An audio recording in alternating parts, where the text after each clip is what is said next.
나는 너를 잊지 아니할 것이라. 그런 주제로 하나님 말씀 소개할 때 하나님 여러분 각 사람에게 성령으로 큰 은혜로 주어지는 말씀이 될 수 있기를 바랍니다. 우리가 철없는 어린아이 시절 때에는 내가 부모로부터 사랑받고 있다는 사실을 늘 확인하고 싶어 합니다. 그래서 어린아이 쪽에는 놀다가도 엄마가 날 사랑하는지를 묻고, 먹다가도 묻고, 혹은 잠을 자다 일어나서 엄마가 자기를 사랑하는지를 확인하기를 원합니다. 소리내어 우는 것조차, 땡깡을 부리는 것조차도 엄마가 날 얼마나 사랑하는지를 확인하기 위한 본능적 행동이라고 합니다. 그래서 엄마의 관심과 사랑, 애정을 확인하기를 원하는 것이죠. 그런데 이런 사랑을 어려서부터 부모의 사랑을 충분히 경험하지 못하면 이제 자라서도 성인이 돼서도 문제가 생긴다는 것이죠. 그런데 여러분, 어린 아이 때에는 부모가 칭찬을 해주고 선물을 해주고 머리를 쓰다주고 하면 부모님이 날 사랑한다고 생각을 하고, 큰 소리로 책망을 하거나 회초리를 들거나 이런 부모의 행위를 보면 부모님이 나를 미워한다고 생각을 하고 실망하고 낙심을 합니다. 그리고 더 나아가서 반항심도 가지게 됩니다. 그게 이제 철부지라 그렇습니다. 나이가 들면, 점차 나이가 들면 생각이 바뀌죠. 이해의 폭이 그만큼 넓어지는 겁니다. 그래서 철들면 칭찬해 주는 것도 사랑이요, 책망도 사랑임을 알게 됩니다. 잔소리도 사랑에서 나온 행동이요, 혹은 채찍을 들어도 그것이 부모님의 사랑임을 알게 됩니다. 그러면 철이 든 겁니다. 할렐루야. 머리 쓰다듬고 잘한다 하면 사랑이고, 잘못하는 걸 지적해주고 책망하는 것은, 부모님 날 미워한다고 생각하는 것은 아직도 미숙하죠. 정신적으로는 미숙합니다. 오늘 본문에 시온의 탄식이 나옵니다. 여호와 하나님이 나를 잊으셨다고, 나를 버리셨다고 탄식을 하는 겁니다. 철없는 이스라엘 백성들의 사고입니다. 그래서 여호와 하나님이 나를 잊으셨고 나를 버리셨구나. 지금 여러 가지 저들이 처한 환경이 너무도 어렵고 고달픈 현실을 맞이하자, 하나님이 나를 버리셨고 나를 미워하시고 나를 잊으셨나 보다, 이렇게 저들은 생각을 하고 있었다는 것입니다. 왜냐하면 시온성이 파괴된 지 오래가 되었습니다. 이스라엘의 남은 자들은 바벨론의 포로가 되어 수천리 타국으로 끌려갔습니다. 포로된 자들은 바벨론 땅에서 짐승처럼 취급을 받으며 노예 생활을 해야 했습니다. 그러기를 1년, 2년, 3년, 4년, 10수년이 지나갔습니다. 그럼에도 불구하고 이스라엘의 구원의 여명은 보이지 않습니다. 자기들이 자기 고국 땅에 돌아가서 옛날처럼 풍요로운 삶을 누릴 것을 기대할 수 있는 상황이 아닙니다. 그런 지경이 되었습니다.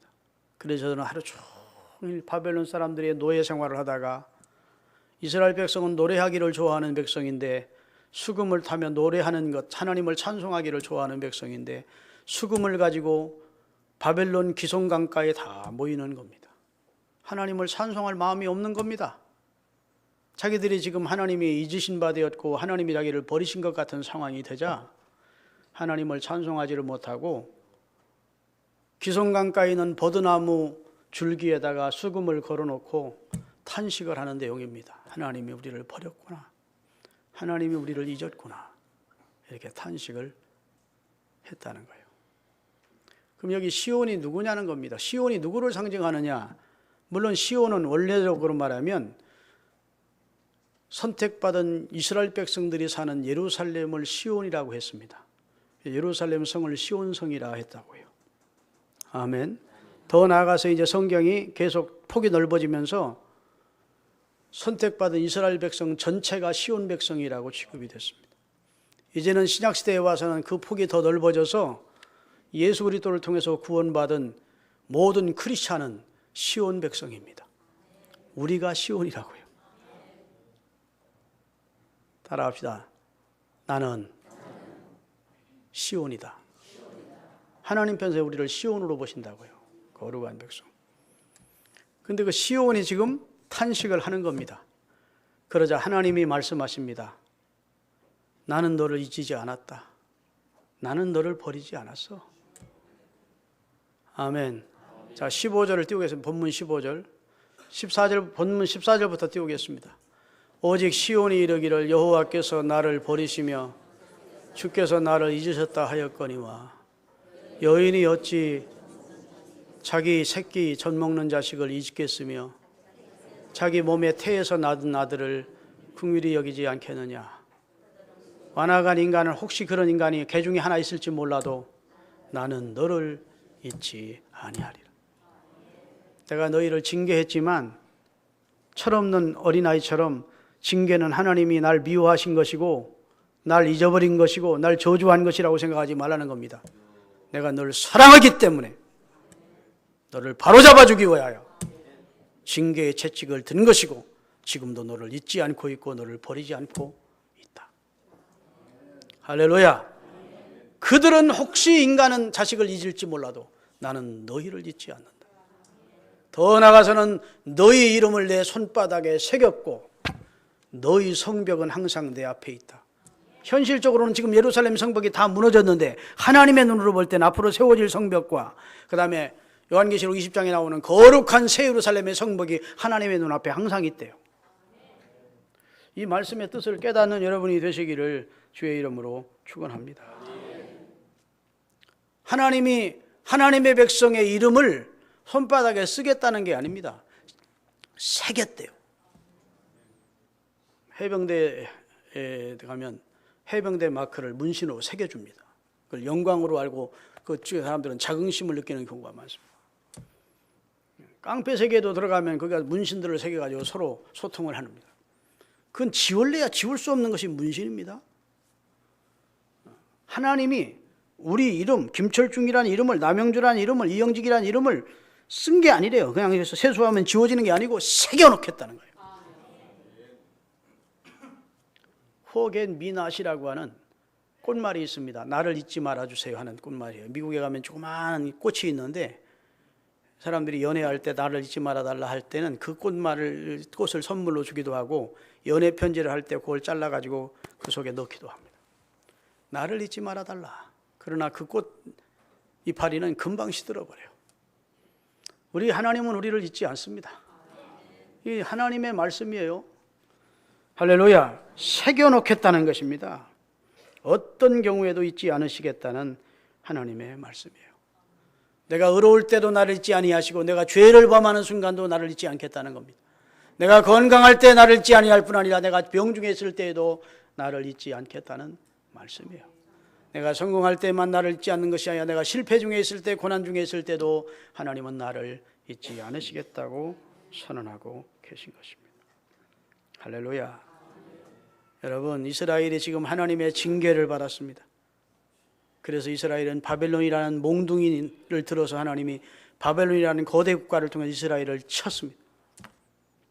이스라엘은 수많은 사람이 죽임을 당하고 남아있는 자들은 수천리 타국으로 포로가 되어 끌려갔습니다. 그 끌려간 인물 가운데 대표적인 인물이 누구죠? 다니엘, 사드락, 메삭, 아벳노고 이런 분들이 다 끌려간 거예요. 자, 그런 상황에서 저들은 하나님이 우리를 잊었구나, 하나님이 우리를 버렸구나 라고 생각을 한 것인데 하나님은 나는 너를 잊지 않았다는 겁니다.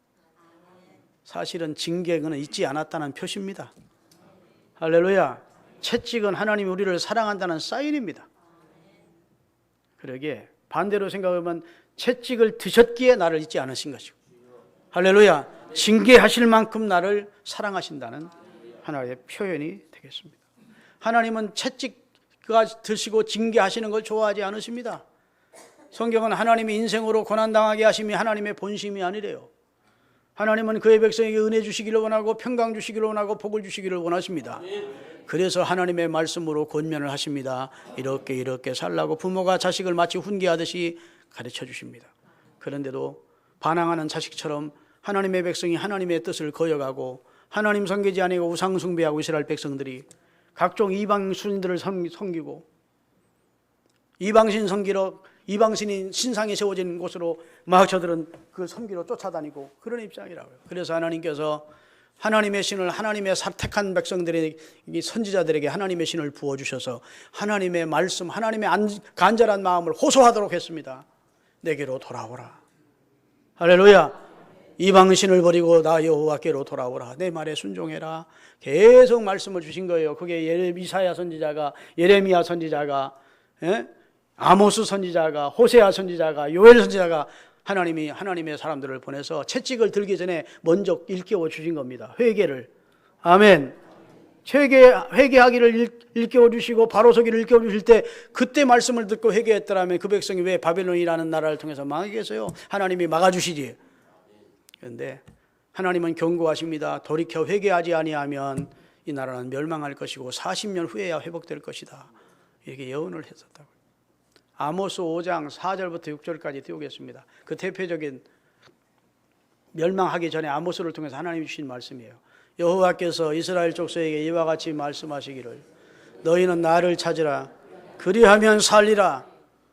베델에 세워놓은 우상을 쫓아가지 말며 길갈에 세워놓은 이방 신상을 찾아가지 말며 브엘세바라도 나아가지 말라. 그런 신들은 다 결국은 허무하게 될 것이다. 비참하게 될 것이다. 그 다음에 너희는 여호와를 찾으라. 그리하면 살리라. 그렇지 않으면 여호와 하나님이 불같이 요셉의 집인 이스라엘에 임하여 이스라엘이 멸망을 당하리니 베델에서 여호와의 진노의 불을 끌 자가 없을 것이다. 하나님이 이렇게 경고를 하셨다고요. 그러면 이스라엘 백성들이 지금 이 경고를 듣고 여호와께로 돌아와서 니느웨 백성처럼 백성들로부터 왕까지 다 회개했으면 얼마나 좋았겠어요. 더욱더욱 패여가야 그런 하나님의 말씀을 옳게 전하는 회개를 촉구하는 선지자는 다 죽이고 핍박했습니다. 범죄 중에 있는 이스라엘 백성들에게도 불구하고 여러분 우리 하나님이 우리 민족을 축복하십니다 이러는 선지자들은 좋아했다고요. 거짓 선지자들은 좋아하고 진짜 하나님의 선지자들은 미워하고 죽였다고요. 그래서 하나님이 결국은 말씀하신 대로 징계의 채찍을 드신 것입니다. 할렐루야. 자, 하나님은 자기 백성을 징계하는 것을 기뻐하시지는 않지만 징계 외에는 다른 길이 없다. 징계를 통해서 깨닫게 해주셔야 되겠다. 바로 세워줘야겠다 할 때는 징계의 채찍을 드시는 분이십니다. 잠언 3장 12절을 읽겠습니다. 잠언 3장 12절. 대저 여호와께서 어떤 자를 자기가 사랑하는 자를 징계하시기를 마치 이 세상 아비들이 자기 기뻐하는 자식을 징계하는 것처럼 하신다. 아멘. 내가 내 아들을 사랑하기에 잘못하면 어렸을 적에 징계를 했습니다. 미워서 한 거 아닙니다. 바로 잡아주려고 징계하는 겁니다. 하나님도 하나님의 백성을 사랑하기에 징계의 채찍을 드셨대요. 히브리서 12장 5절부터 10절까지를 천천히 읽겠는데 아주 자세히 나옵니다. 또 아들들에게 권하는 것 같이 너희에게 권면하신 말씀을 잊어버리면 안 된다. 일러스되 내 아들아 하나님의 채찍 징계하심을 경히 여기지 우습게 여기지 말며 그 말이요. 그에게 꾸지람을 받을 때에 낙심하지 말라. 하나님 날 버렸구나. 부모님이 날 미워하는구나. 저주하는구나. 이렇게 낙심하지 말래요. 왜? 날 사랑하기 때문에 꾸지르는 것이라. 주께서 그 사랑하시는 자를 징계하시고 반대로 말하면 주께서 사랑하지 않는 자는 징계조차 안 하신다는 거예요. 그 다음에 그가 받으시는 아들마다 잘못하면 채찍질 하시느니라 하셨으니 너희가 징계를 받고 참음은 징계를 받기 위함이라. 하나님이 누구처럼?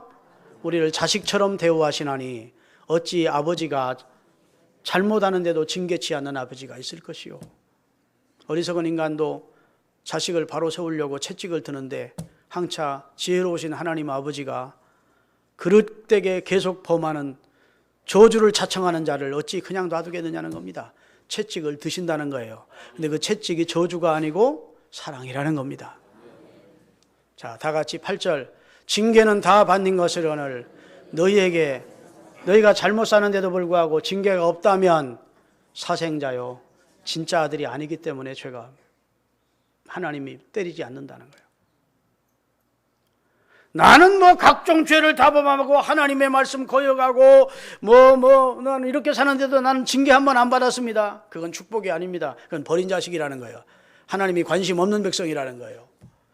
하나님이 내버려 둔 백성이라는 거예요. 이방인들은 그렇게 살아도 하나님이 내버려 두십니다. 불신자들이 각종 악랄한 짓을 다 하는데도 불구하고 왜 하나님이 그들을 징계하지 않습니까? 마지막 순간에 그들은 저주가 있습니다. 심판이 있어요. 그래요. 그냥 버려둡니다. 목사님 그런 말씀이 어디 있습니까? 로마서 1장 28절을 띄워줄게요. 다 같이 읽읍시다. 또한 그들이 그 이방인들이 불신자들이 마음에 하나님 두기를 싫어하며 하나님을 섬기는 것을 그들이 의도적으로 싫어하며 하나님께서 그들을 하나님을 상실한 마음대로 마음대로 내버려 두사. 내버려 두는 거예요. 잔칫날을 위하여 예비되는 돼지처럼 실컷 처먹어라 하고 놔두는 거예요. 내버려 두는 거예요. 합당치 못한 일을 하는데도 하나님이 심판하지 않고 저주하지 않고 내버려 두는 거예요. 마지막 날 심판을 위해서. 믿습니까? 이런 사람이 저주받은 사람이에요. 불행한 사람입니다. 나는 이상하게 11조만 몇 번 떼먹으면 하나님이 막 채찍이 오고 손해가 오고 이런 여러 가지 성령의 감동을 내가 그걸 의도적으로 거부하면 내게 막 여러 가지 어려운 일이 닥치더라. 그게 하나님의 사랑받는 사람이라는 증거예요. 아멘. 징계를 하나님이 때때로 하시는 백성이 복 있는 백성이에요. 나는 TV를 통해서 어떤 언론을 통해서 어떤 목사님이 어떻게 하다 걸려 들어갔다 7계를 범했다. 저 사람은 하나님이 사랑하는구나. 나는 그렇게 평가합니다. 그것이 드러나지 않았더라면 평생 그렇게 살다가 그냥 그 죄를 위하며 넘어가다가 마지막 심판을 받을 터인데 하나님이 드러내게 해서 그 사람을 징계하심으로 감옥에 들어가서 눈물 콧물을 회개하고 와서 남은 생애라도 바로 살게 하시려는 하나님의 사랑의 사인이라고 봐야 돼요. 믿으십니까? 그리스도인은 보는 시각이 달라야 돼요. 저분은 하나님의 사랑의 쌓인 징계가 나오는구나. 하나님께서 사람을 새롭게 하시려는 놀라운 역사를 이제 채찍을 드시는구나. 그런 거예요. 다음에 날 때까지 기다릴 거예요. 히브리서 12장 9절 10절 읽겠습니다. 우리 육신의 아버지가 자식인 우리를 징계하여도 그것이 사랑인 줄 알고 공경하였거든. 하물며 우리 영혼의 영원한 아버지께서 우리를 징계하면 우리가 복종하며 살려야 되지 않겠느냐. 할렐루야. 시편 30편 15절입니다. 5절. 그의 노여움은 잠깐이요 그의 은총은 평생이로다. 저녁에는 울음이 깃들지라도 아침에는 기쁨을 주시는 분이 하나님이다. 하나님의 노여움은 잠깐이래. 하나님이 계속 우리를 노여워하시면 우리가 어떻게 하나님 앞에 서겠습니까? 하나님의 노여움은 채찍을 드신 건 잠깐이고 그의 은총은 평생이다. 그의 사랑은 평생이다. 내가 어렸을 때 내 자식들을 잘못하면 때려놓고 그 자식이 잠들면 가서 약 발라주면서 울었습니다. 바로 잡아주기 위해서 자랑에 채찍은 쬐지만 그 가슴이 아파서 우는 거예요. 때리시고 어루만져 우리를 새롭게 해주시는 하나님 앞으로 돌아오라고 성경은 찬송가는 우리가 찬송을 부르잖아요. 아멘. 네. 저녁에는 울음이 잠깐 우리에게 찾아와도 아침에는 기쁨으로 새로운 날을 시작하도록 새 세계를 우리에게 주시는 분이 하나님이래요. 시편 94편 12절입니다. 여호와여 주께 주로부터 징벌을 받으며 주의 법으로 교훈하심을 받는 자는 하나님께 매를 맞는 사람은 복이 있대요. 바로잡아 주시려는 하나님의 사랑의 사인이래요. 그걸 깨닫는 여러분이 되시기를 바랍니다. 성인이 되면 칭찬도 부모님의 사랑이요 책망도 부모님의 사랑임을 아는 것처럼 성도가 성숙해지면 하나님이 주시는 형통만 사랑이 아니고 고난도 하나님이 내게 주시는 사랑의 사인임을 알아야 돼요. 할렐루야. 그 이유가 있습니다. 하나님이 왜 우리를 징계하시느냐? 고린도전서 11장 32절입니다. 목적이 분명해요. 하나님은 다 같이 우리가 판단을 받는 것은 주께 징계를 받는 것이니 이는 우리로 저 불신 세상과 함께 영원한 정죄함을 받아 심판받지 않게 하시려고, 영원한 지옥의 형벌을 받지 않게 하시려고 하나님이 우리를 징계하신대요. 우리를 교정시키려고, 치료해 주시려고, 회복시켜 주시려고 징계하시는 거죠. 믿습니까?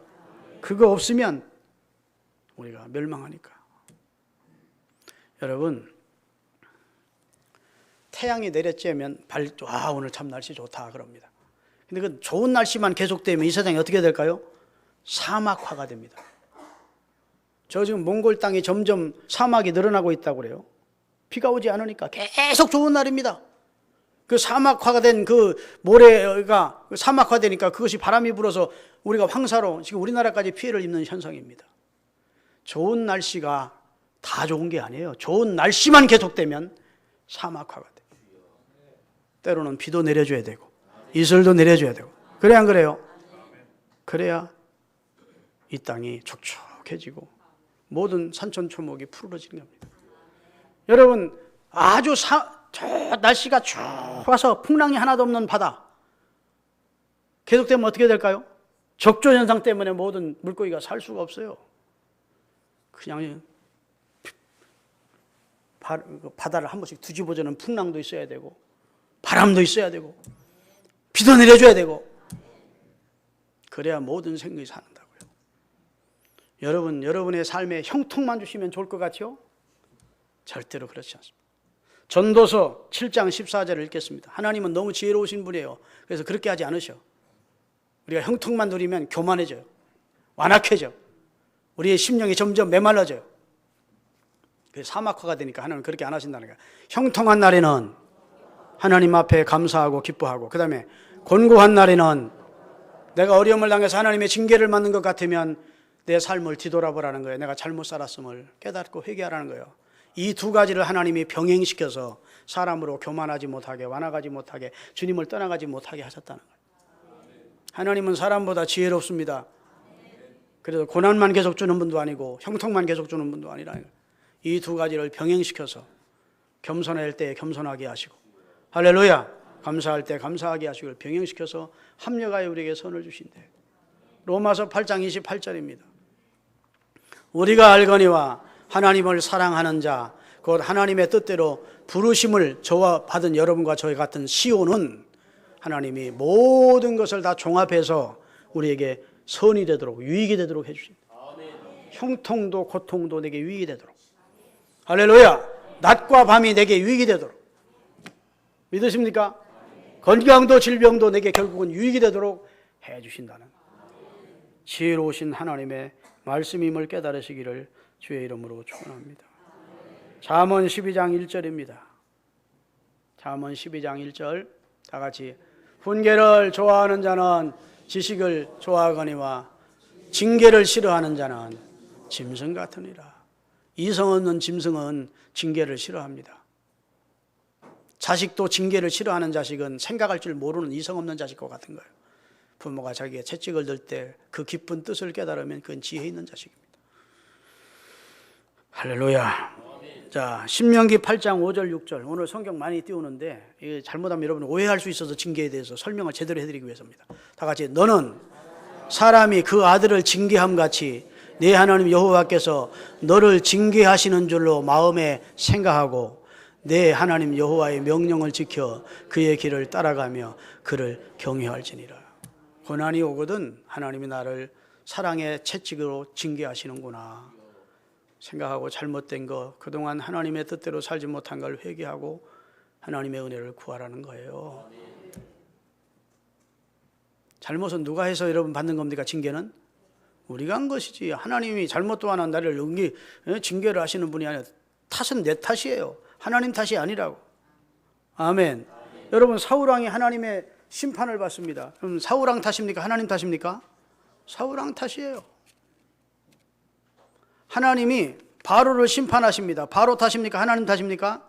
바로의 마음이 계속 강팍해지니까 하나님이 은혜를 주지 않는 거예요. 은혜 주지 않으면 망하는 거예요. 여러분, 여기 저수지가 있다 하십시다. 그 저수지까지 흘러내려오는 물이 불주기를 차단해서 수원을 딱 막아버렸어요. 수원을. 그럼 이 저수지가 어떻게 될까요? 메마르고 나중에 사막화되고 쩍쩍 갈라지는 것이죠. 저수지 기능을 못하는 겁니다. 하나님이 우리에게 징계를 의도적으로 주도적으로 하셔서 나를 채찍질 하실 때도 있지만, 하나님이 은혜 주시를 않으면, 하나님의 은혜의 수원지가 끊어지면 내 삶이 황폐해지고 그러나 내 삶이 곤고해지는 거예요. 그게 이제 징계로 나타나는 겁니다. 우리 삶에. 믿습니까? 그런 때는 하나님과의 관계를 회복하기 위하여 회개하고 차단됐던 수원을 다시 물꼬를 터야 되는 거예요. 믿으십니까? 하나님이 그렇게 하라고 우리에게 징계를 하시는 거예요. 그래서 징계의 유익에 대해서 말씀을 드리겠습니다. 히브리서 12장 11절부터 13절까지. 왜 징계가 유익하냐? 그게 왜 하나님의 사랑의 사인이냐? 무릇 징계가 징계받는 당시에는 즐거워 보이지 않고 징계받는 것 슬퍼 보이지만 후에, 이것이 지난 후에 그로 말미암아 연단을 받은 자들은 무슨 열매를 맺어? 의와 평강의 열매를 맺나니. 그러므로 징계받을 때 피곤한 손과 연약한 무릎을 일으켜 세우고 낙심하지 말고 너희 발을 위하여 곧은 길을 만들어 징계받아 한쪽 다리를 쳐서 하나님이 우리가 절뚝거리게 만든 그 다리를 다시 일으켜 치료를 받으라는 겁니다. 건강한 다리로. 믿으십니까? 징계받아서 내가 주저앉아 있지 말고 일어나래요. 낙심해 있지 말고 일어나래요. 그러면 의와 평강의 열매를 맺게 된대요. 여러분, 요한복음 15장을 보면 2절에 이런 말씀이 있습니다. 나는 포도나무여 너희는 가지인데 너희 가지인 너희가 내게 붙어 있어야 되고, 붙어 있는데도 불구하고 열매를 맺지 아니하면 많은 열매를 맺게 하기 위하여 그걸 전정한다는 거예요. 깨끗게 하시느니라. 이건 원어적으로 말하면 전정한다는 겁니다. 여러분, 과수원하는 과수원 주인이 잎사귀가 무성하고 가지가 무성한데 열매를 제대로 맺게 하려면 어떻게 하죠? 전정하는 계절이 오면 가위를 가지고 딱딱딱딱 전정한다고. 만약 그 나무가, 포도나무가 생각이 있고 표현할 수 있다면 왜 주인이 나를 잘라내나? 왜 나를 부인이 이렇게 아프게 하나? 하지만 주인은 목적이 있는 거예요. 왜요? 열매를 더 많이 맺고 견실하게 맺게 하기 위한 나무를 사랑하기 때문이라는 거예요. 이스라엘이 지금 전정을 당한 겁니다. 하나님이 더 그들 이스라엘을 깨끗게 해서 더 많은 열매를 맺게 하고. 여러분, 사람이 징계를 당하면 적어도 의식 있고 깨어있는 교인은 내 잘못을 회개하게 돼요. 그래서 깨끗게 됩니다. 믿습니까? 하나님의 뜻을 발견하게 돼요. 그래서 지혜롭게 됩니다. 지내놓고 보면 고난당하기 전에 내가 그릇 행했지만 고난 후에 주의 말씀을 지키는 자로 바뀌어진다고요. 그래서 시편 119편 67절 다 같이 고난 당하는 것이 내게 유익이 됐다. 징계가 내게 유익이 됐다, 그 말입니다. 그 징계로 말미암아 내가 주의 율례를 배우게 됐다. 67절 고난 당하기 전에는, 징계받기 전에는 내가 그릇되게 살았더니 이제는 주의 말씀을 지키는 자로, 징계받은 후에 정신 차리고 회개하고 치는 주의 말씀을 지키는 자로 나를 변화시켜 주셨다. 이렇게 하나님을 찬송한 성도들의 고백이 성경에 나오는 겁니다. 하나님은 모든 것의 주권자이십니다. 국가의 흥망과 성세와 한 개인의 생사와 화복을 주장하시는 분이 하나님이십니다. 그런데 하나님의 중심은 시온입니다. 여러분과 저라고요. 세상 나라가 아니라고요. 그리스도를 통해 구원받은 저와 여러분이 하나님의 중심이요, 하나님의 마음의 중심. 그래서 당신의 이름, 우리의 이름을 당신의 손바닥에 새겼다고까지 표현을 하는 겁니다. 사랑하는 여러분, 지금 어려움 중에 있거든 남 탓하지 마시고 하나님 탓하지 마시고 내 탓을 하세요. 내가 하나님 앞에 내가 믿음을 가지고 있는 신앙생활 시작한 지가 얼마나 오래됐는데 내 모습이 너무 안타깝고 하나님 보시기에 너무 마음에 안 들어서 징계의 채찍을 드신 것이 아닐까. 그러면 그건 날 미워한다는 겁니까? 사랑한다는 겁니까? 날 사랑한다는 하나님의 사인이구나. 나를 깨우쳐 주시려는, 나를 바로 세우시는 하나님의 사랑이구나. 그걸 깨달으라는 겁니다. 할렐루야. 따라합시다. 징계하시는 하나님과 다섯 종류의 인간. 설명할게요. 여러분 보세요. 하나님께서 아무리 제멋대로 살아도 징계하지 않는 버림받은 인생이 있습니다. 아까 얘기한 대로 상실한 마음대로 내버려두는 유기된 백성이 있다고. 불신자, 하나님의 은총 안에 들어오지 못한 자입니다. 아멘. 따라합시다. 범죄해도 징계하지 않는 백성. 무슨 백성이라고요? 버림받은 백성. 두 번째, 범죄하여 징계했는데도 끝까지 회개하지 않고 멸망하는 완악한 백성이 있어요. 하나님은 그 사람에게 관심이 있어. 그래서 징계를 했어. 그럼 회개해야 되는데 끝까지 완악하고 회개를 안 해. 그러다가 버림받는 미련한 백성이 있습니다. 완악한 백성. 세 번째, 따라합시다. 범죄했을 때 징계받자 회개하는 미련한 백성이 있어요. 꼭 매 맞은 다음에야 잘못을 깨닫는 사람이에요. 미련한 거예요. 그래도 다행이 아니에요. 그게 다행이지. 적어도 여부로까지는 들어가야 돼. 하나님이 징계조차 하지 않는 버림받은 백성이 되거나 징계를 했는데도 끝까지 완악하여 회개하지 않는 백성은 그건 뭐 심판이니까. 그런데 적어도 징계가 왔을 때 잘못했을 때 잘못을 깨닫고 회개하여 바로 서는 백성이 되셔야 돼요. 그 다음에 네 번째는 따라합시다.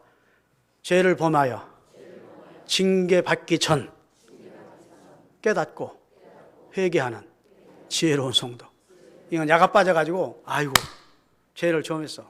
근데 하나님이 이거 내가 잘못하면 매를 맞을 것 같아. 하나님 잘못했어요 해서 하나님이 높이 들었던 채찍을 그냥 놓고 그냥 감싸주시는 백성이 이 지혜로운 백성이에요. 나는 우리 교회 성도들이 다 그렇게 되기를 바랍니다. 오늘 그래서 이 말씀을 드리는 거예요. 마지막으로 따라합시다. 하나님이 징계할 필요가 없는 하나님 앞에 아름다운 성도. 여러분 다니엘이나 사무엘은 하나님 앞에 징계받았다는 내용이 없어요. 다윗도 징계를 받았고 뭐 아브라함도 징계를 받고 모세도 하나님이 징계를 받았어요. 그렇죠? 그런 말씀이 성경에 있습니까 없습니까? 그런데 다니엘 같은 성도는 하나님이 굳이 매를 들을 필요가 없을 만큼 하나님 앞에 신실했어. 예수님처럼 완전하지는 못했지만 하나님이 굳이 매를 들어서 징계를 할 만큼 그들이 허물을 발견할 수가 없었다고요. 믿으십니까? 사무엘도 그렇고. 그럼 여러분 지금 몇째 것부터 들어가야 되겠습니까? 징계 받고라도 회개하고 하나님의 은혜를 입는 백성 돼야 되고, 매가 오기 전에 회개하고 하나님 앞에 매 맞지 않는 백성이 돼야 되고, 더 성숙한 성도가 되면 굳이 하나님이 매를 들 필요가 없는 하나님 앞에 축복받은 백성이 돼야 된다고요. 여러분 가운데 어려움을 겪고 있는 성도가 있거든. 하나님 날 버렸고 나를 잊었구나 이렇게 생각하지 마시고 따라합시다. 나는 너를 잊지 아니하노니라. 나는 너를 잊지 않는다. 이 말씀에 위로를 얻으시기를 바랍니다. 나를 잊지 않고 바라보시고 내가 믿음의 액션을 취하기를 원하시는 하나님의 마음을 알아서 하나님 앞에 바로 서서 더 사랑받고 복받는 성도들로 성화되는 은혜가 있기를 바랍니다.